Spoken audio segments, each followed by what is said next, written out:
My name is Wes Gould, and I'm the division manager for TheREDspace. We've been around for a little over 10 years now, over 60 employees. We started our life really doing sort of hardcore programming for companies like IBM and ITT and various government agencies. We realized pretty quick that the tool set that we used for those agencies when we create things like digital learning management software systems is really the same tool set that you use for the media sector. So we started doing more of that kind of work for those big, more business type applications and companies, and so we transitioned over to do more media work at a point. And started doing work for companies like Viacom and so MTVs of the world, the Comedy Centrals, the Nickelodeons, and we're at a point now where we're the largest sort of offshore group for Viacom locally, or nearshore, I should say. So about 20 something employees full time just with Viacom alone. So I mean, and that works because a lot of times those sort of agencies have great design, but they don't always have the development chops because they don't necessarily have to get into the rigor of the three-tiered programming that you would get into in the fields that we sort of come from. So we come at things in an interesting, I think, different way. So casual games, the mobile space, we've had some serious success with virtual worlds as of late. So, we're working on a virtual world for Mattel. We're working on another new property called Fun Go Play with a few other partners. We're working on another virtual world for a cartoon in Canada called Peter Pepper's Pet Spectacular. And I think we get called a lot for those types of applications because they take a certain rigor and a certain background in object-oriented programming. Add to that the fact that these virtual worlds have casual games built into them usually, and that's kind of a mix you don't find in a lot of companies, to have the ability to do the hardcore sort of back-end Java programming and be able to do the creative, quick little plug-in games. So we've done well there in generating business. So yeah, I think our focus is casual games, mobile, and virtual worlds right now. Well, I think like everything that ends up being most successful, it happened organically. We didn't really choose it; it chose us. It was the natural progression. So we started doing work for animation companies. Animation companies didn't necessarily have the background that we had, so we did little pieces of work for them, and then they kind of realized, well, we shouldn't, as the animation companies, really be doing any of this kind of heavy lifting. It's a heck of a lot. We get a better product, and it's a lot easier for everybody, and everybody gets to do what they enjoy if I just give this over to a company like TheREDspace.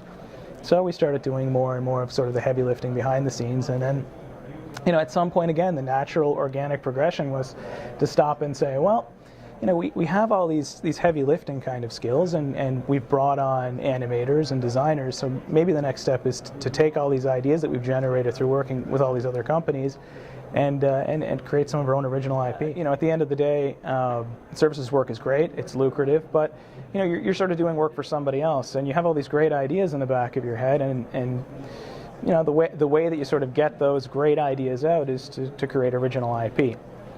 So it's lucrative, it's fun, we get to do the things that we want to do, and we get to sell in the areas that we want to sell in.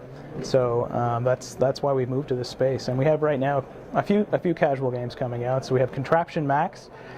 Contraption Max is the story of a robot in love, I think, is what we have on in the sell sheets. So Max works at a factory called the Red Steam Widget Factory. Max has a girlfriend named Maxine who works alongside of him creating widgets in the factory.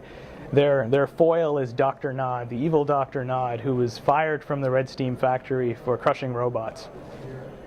So he's come back, and he has an evil virus that's taken over the plant and changed the other factory robot workers into evil drones.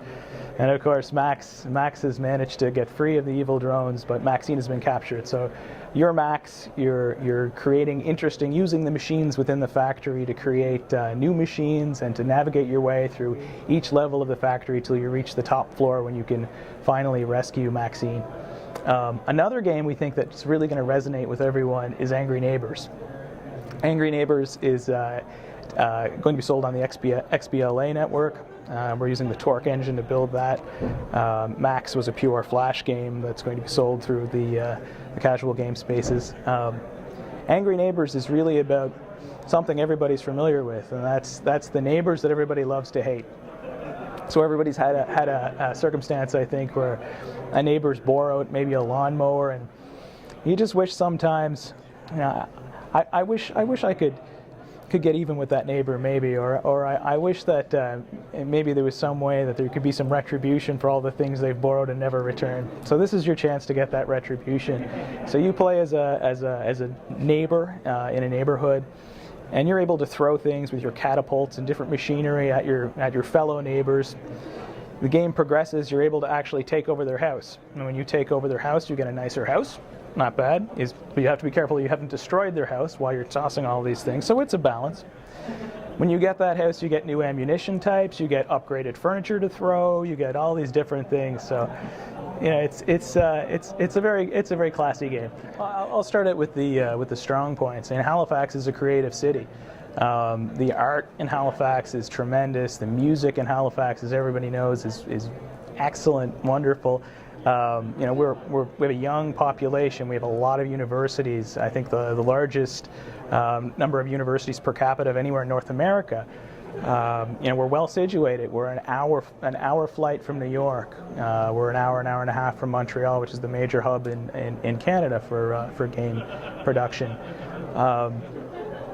So there's a good pool of people, both creatively and technically, to pull on, and we have a laid-back lifestyle there.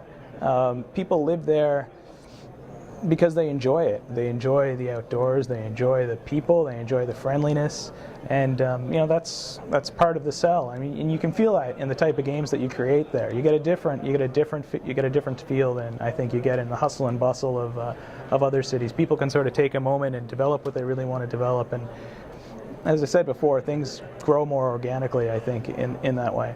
Bad things. I don't like to say anything bad about Halifax, but I think it's similar problems that everybody faces. It's staffing. I mean, though we have a lot of great staff, there's not a lot of other companies like ours in Halifax. I mean, we're a large company for Halifax, and when you're sort of at the top of the heap like that, it becomes more difficult to get developers of the caliber that you really need. So we tend to hire a lot of junior developers and then season them ourselves, as opposed to hire a lot of already seasoned developers. We're the ones that make them, as opposed to the ones that get them. So there's that difficulty. I'll end with another positive. There's some great tax incentives in the Nova Scotia area that allow us to be very competitive.